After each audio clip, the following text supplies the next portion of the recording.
கருப்பசாமிதான். கண்ணெதிரே காட்சி தரும் கருப்பசாமிதான்.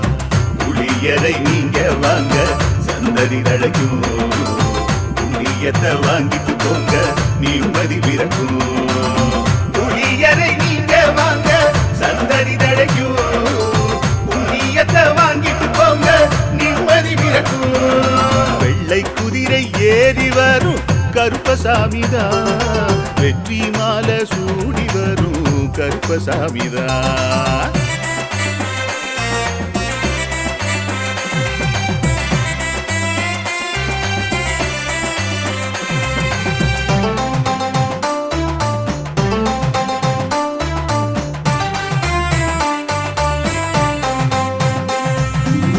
ராமரோட பரம்பரை தானே புளியரை கருப்பசாமி, ஐயப்பசாமி சித்தரோட